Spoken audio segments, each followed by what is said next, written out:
You know how sometimes understanding the deeper currents of human behavior feels like uh, trying to read a map written in a dead language? Yeah, definitely. Well, today we're giving you what feels like the ultimate shortcut. We're diving into some ancient concepts that are surprisingly powerfully relevant to your life right now. That's right. And maybe forget the dusty historical theological textbooks for just a moment. Okay. We're talking about the seven deadly sins, but not as mere moralistic labels. Think of them more as fundamental human tendencies. Right, tendencies. Exactly. And if they're left unchecked, these aren't just minor missteps. They can absolutely derail your destiny and, well, subtly corrupt your character. Exactly. And here's the crucial part, I think.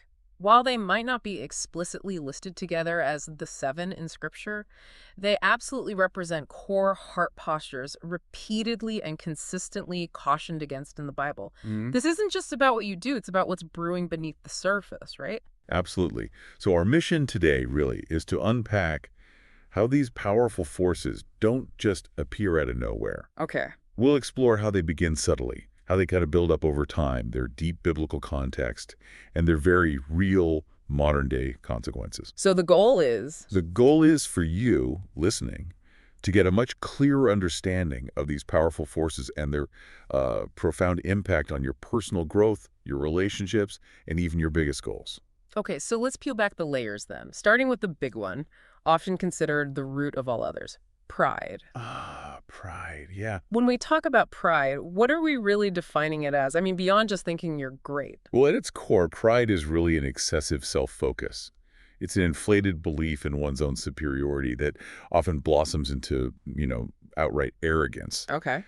But what's fascinating here is how insidious it is. It really sneaks up on you. How so? It begins subtly, maybe with quiet self-congratulation Yeah. or a slight defensiveness when you're corrected, or maybe just an unwillingness to sincerely apologize. Little things. And it's not just the obvious stuff like boasting. Our sources highlight how it builds through small actions, like constantly seeking validation, maybe posting on social media just for the affirmation of likes.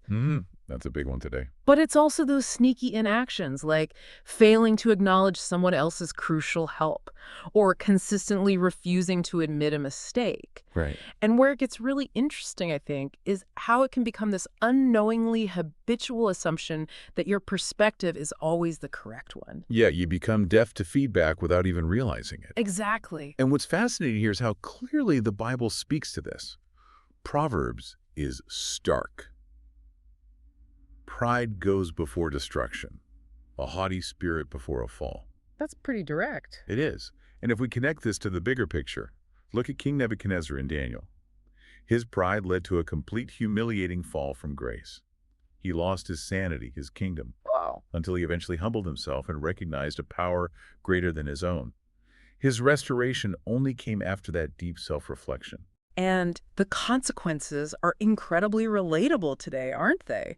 Pride absolutely poisons relationships. Oh, definitely. Because you can't truly connect when you see yourself as superior. It fosters isolation, it invites failure because it blinds you to your own faults, and it creates this illusion of self-sufficiency that ultimately undermines genuine success. It's like building a castle on quicksand, prioritizing hubris over humility. Totally.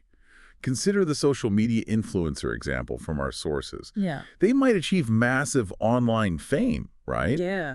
But they're struggling with crippling anxiety, constantly chasing that next hit of affirmation. Their whole identity gets wrapped up in a fleeting image, not internal truth. Or the tech entrepreneur example. Right. The one who's convinced their vision is the only one stubbornly ignores team input. And the startup fails spectacularly. Exactly.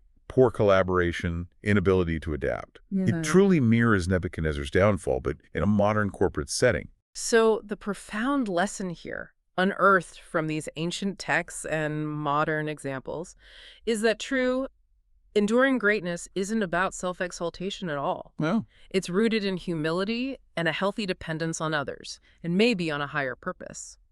As James tells us, a proud spirit meets resistance, while humility opens the door to grace.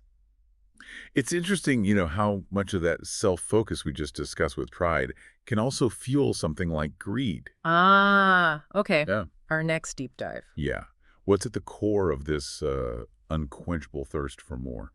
Greed is truly an insatiable appetite, isn't it? For more money, more power, more status. It's that pursuit where enough just never seems to arrive. Never enough. And you see its growth in small, seemingly innocuous actions, maybe like consistently prioritizing profit over ethical considerations or quietly cutting corners in business dealings, things that seem small at first. But just like pride, it also shows up in inactions like a persistent neglect to share resources or a refusal to give to those in need when you clearly could. Right. It can become an unknowing habitual chase for material items without ever pausing to reflect on their true purpose or whether they actually bring genuine satisfaction. You just acquire. I bet out asking why. Yeah. Exactly. And Jesus himself issued a pretty stern warning in Luke. Watch out. Be on your guard against all kinds of greed. Life does not consist in an abundance of possessions. Powerful. And 1 Timothy famously states, the love of money is a root of all kinds of evil. Our sources remind us of the rich fool who hoarded his wealth, only to lose everything, including his life, unexpectedly. Yeah, that parable. Or Judas Iscariot, whose betrayal of Jesus for mere silver just perfectly illustrates the destructive power of covetousness. The consequences are just dire. Greed is a happiness killer. Full stop. How so? It utterly destroys contentment, it erodes generosity, and it inevitably breeds unethical behavior. It leads to this perpetual state of dissatisfaction, a spiritual emptiness, and often profound regret down the line. It fundamentally undermines both financial and moral stability, really making a mockery of aspirations for a truly fulfilled life. Our sources give us that powerful modern scenario. The corporate executive who inflates profits through fraudulent accounting. Yeah. They might be temporarily rich, but ultimately they lose their reputation, their freedom, their peace of mind, everything that actually matters. Or the stock trader manipulating markets for illicit gain. They face legal consequences, sure, but also a complete loss of trust from peers. It raises that important question.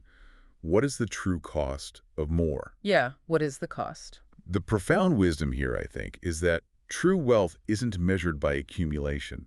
It's measured by connection and contentment. Like Hebrews says, be content with what you have. Exactly.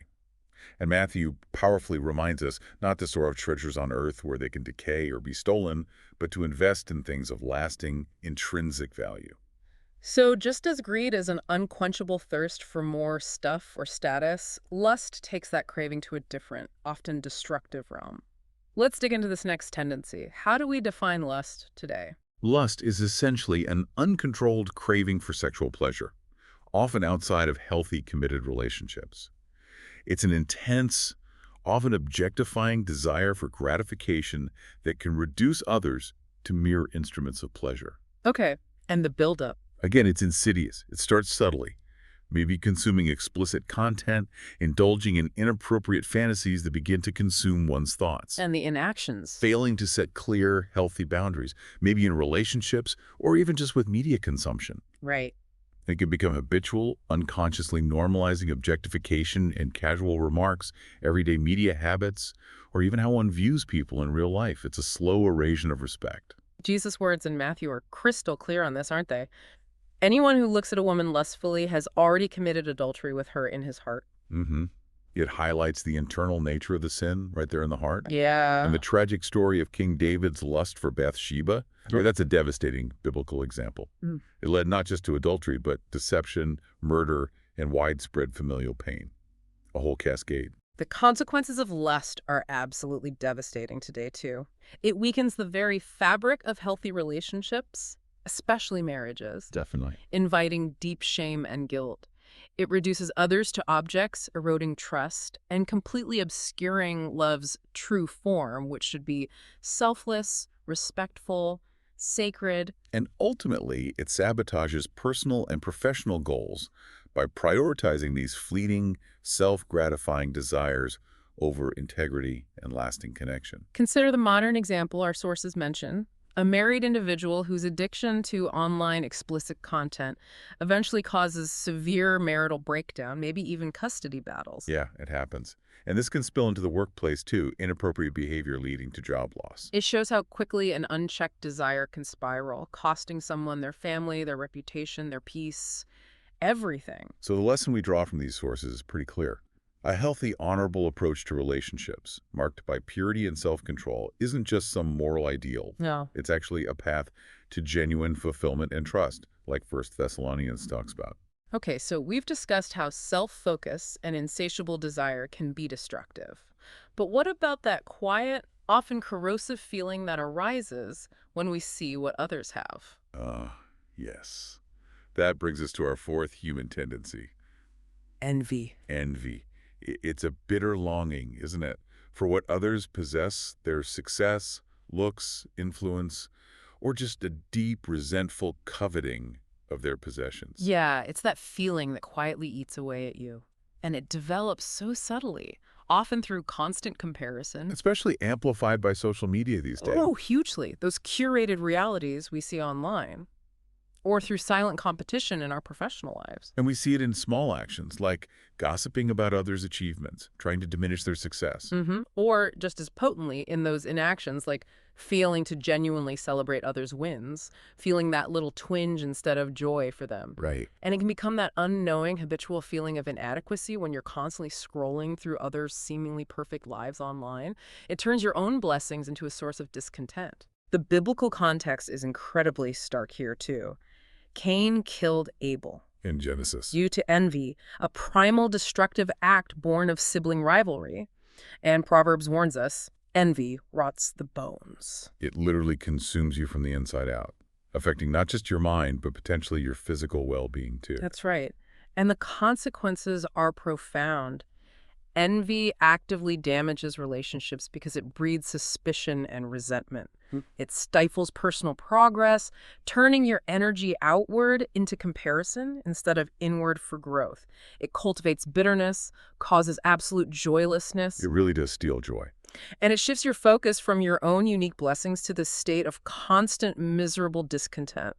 It truly sabotages career aspirations and fosters a toxic mindset. Yeah, imagine that young professional endlessly scrolling through LinkedIn, getting increasingly bitter about everyone else's promotions and successes. Right. This person starts subtly sabotaging coworkers, maybe spreading rumors, only to find themselves isolated and, ironically, unpromotable. It perfectly illustrates how envy prevents you from moving forward, trapping you in the cycle of negativity. The profound wisdom gleaned from these sources is actually simple, yet powerful. Genuine joy comes from celebrating others' wins and truly trusting life's timing for your own unique journey. Like Romans tells us, rejoice with those who rejoice. Exactly. And Ecclesiastes reminds us there's a time for everything under the heavens. Trust the process. Okay, so we've explored how our internal state can be consumed by what we lack or what others have. But what about when that craving manifests physically in an excessive desire for food or drink? Right. Next up, gluttony. How do we define this ancient concept today? Is it just eating too much? It's broader than that, really. Gluttony is defined as overindulgence in food, drink, or consumption, far beyond what's truly needed for nourishment or health.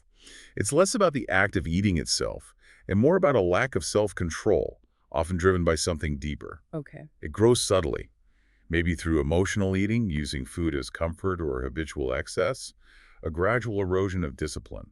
We see it in small actions, like consistently overeating at social gatherings or, binge eating during moments of stress. And inactions include neglecting moderation or just not sticking to consistent healthy habits. And this is where the unknowingly habitual aspect really hits home for me. It can be that mindless pattern of snacking while watching TV. Totally. Or unconsciously overindulging as a routine without ever acknowledging the underlying emotional or spiritual hunger driving it. You just eat without truly being present or asking why. The Bible contains some stark warnings about this. Philippians describes those whose God is their stomach. Wow. And Proverbs explicitly warns against gluttons and drunkards, highlighting the path of poverty that can follow. Interestingly, our sources mention the Israelites' craving for excess in the wilderness. In Numbers, right? Yeah, where their insatiable desire led to a plague, a powerful illustration of the consequences of unrestrained appetite. The consequences are significant and far-reaching even today. Gluttony leads to serious health problems, obviously. So that's the obvious one. But also financial strain from overspending and profound emotional imbalance. It reflects a fundamental lack of self-control and often points to a deeper spiritual hunger that's simply unmet. Exactly. It actively derails holistic well-being and undermines both health and professional goals by prioritizing immediate gratification over long-term discipline. Our sources give that example of a stressed-out worker who consistently eats excessively every night. Right. They gain weight, maybe battle depression, and remain completely unaware that this overindulgence is actually rooted in unresolved anxiety and maybe spiritual neglect. It's a perfect modern example of gluttony manifesting not just as a physical problem, but as a symptom of deeper issues. So the profound wisdom we take from this is that moderation isn't just about food. It's a true form of wisdom across all areas of life. Yeah, it's broader. Discipline, in this sense, ultimately leads to freedom from cravings, from unhealthy habits, and from that underlying dis-ease. It resonates deeply with the idea of self-control we find in Galatians. Now, let's shift from internal cravings to external explosions. Our sixth, and often very destructive, human tendency is wrath. Wrath, what exactly are we talking about here? Just being angry? It's more intense than that. Wrath is defined as intense anger, uncontrollable rage, or a potent desire for revenge. It's not just momentary frustration, it's more like a consuming hatred. Okay. And how does it escalate? It often escalates through bitterness, holding on to grudges, or maybe unprocessed trauma that festers inside. And we see it in small actions like snapping at others or constantly venting online in angry tirades. That seems common now. Very common. And crucially, it also manifests in inactions of failure to forgive, perhaps, or an inability to manage stress constructively. It just builds. And it can become an unknowing habitual irritability, like a quick temper. Exactly. Yeah. Or even passive-aggressive behavior that slowly poisons relationships around you. It's the silent fury that builds until it finally erupts. The Bible has a lot to say about managing anger, recognizing its destructive potential. Ephesians advises, quote, "In your anger, do not sin. Do not let the sun go down while you are still angry." That's a powerful call to resolve conflict swiftly. Don't let it fester overnight. And James states, human anger does not produce the righteousness that God desires. Our sources again bring up Cain's wrath, Back to Cain, yeah. which, when unchecked, led directly to Abel's death, the ultimate consequence. The consequences are profound, even short of that extreme. Wrath absolutely shatters trust and ruins reputations.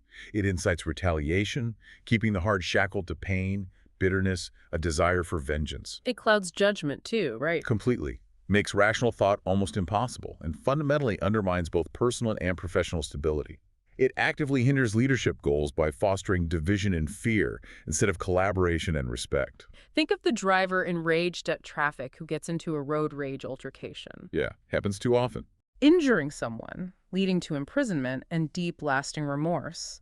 Or the manager who consistently lashes out at employees, creating a toxic workplace culture.